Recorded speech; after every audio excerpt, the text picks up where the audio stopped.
Part 3. Letters from Iraq. Beth.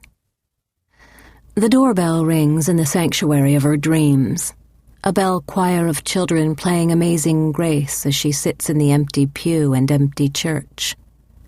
It takes a few rings for Beth to open her eyes and realize that it's an actual doorbell. She sits up in bed, not breathing, eyes wide open and fearful, her body numb. It is 2:30 in the morning. James. She knows. And she doesn't need to go downstairs to find out. She can see the suit of the man standing there without opening the door. She can hear the words before they are uttered. She can feel the hard, cold floor without having to be there to collapse against it. Her hands shake. The doorbell rings again, demanding that she get up, daring her to go downstairs. The walk from her bed to the doorway is eternal. I walk these same steps as I went to him as a baby, when he cried the ragged cry of a newborn. She makes it past his room, then past Emily's room. She notices the open door and then turns on the light. Emily isn't there.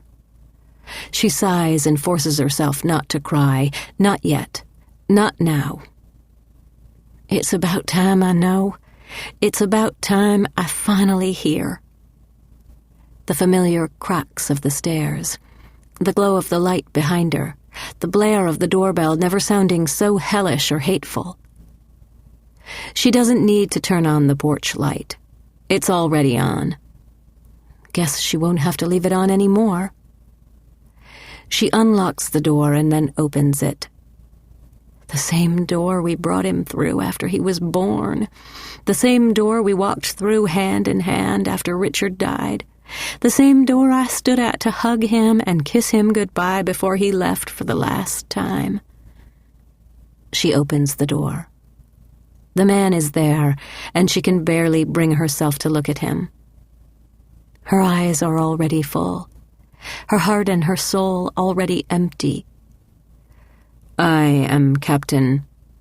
He starts to speak, though she doesn't hear his name or company name or battalion number. She's already weeping. Are you Mrs. Beth Thompson? Are you the mother of Sergeant James Nathaniel Thompson? She always thought she would be stronger, but she is a mess as her shaking hands cover her face. She tries to speak, to say something, to respond with dignity and strength, to honor the memory of James. Yes, she says somehow. The Secretary of the Army has asked me to express his deep regret that your son, James, was killed in action in... The rest of the sentence isn't uttered or is mumbled. What? How? When? The Secretary extends his deepest sympathy to you and your family for your tragic loss. She wipes her eyes and moves toward the man in front of her. How did he die? When? I want to know answers. Tell me. I've been waiting to hear for 2 years, so tell me now. I need to know. Then she looks and sees his face. It's Richard. He looks just as he did when they married.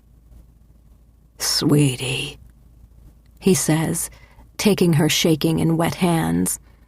No, this isn't... Richard? It's okay. No. Tell me, what is happening? Her husband is standing there in jeans and a Tennessee Vols t-shirt, smiling. We didn't live here when James was born, he tells her. You're dreaming. I'm what? Richard nods, smiling, still holding her hands. You're dreaming. Then she hears his laugh as she opens her eyes. It's only 1:14. There is no doorbell ringing. Beth moves her hand over her heart and can feel it running a marathon.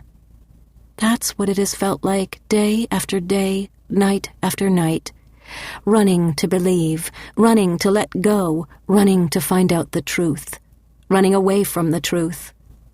"Lord, please hear my cry," she says. "Please give me an answer. Please, Lord, I beg of you."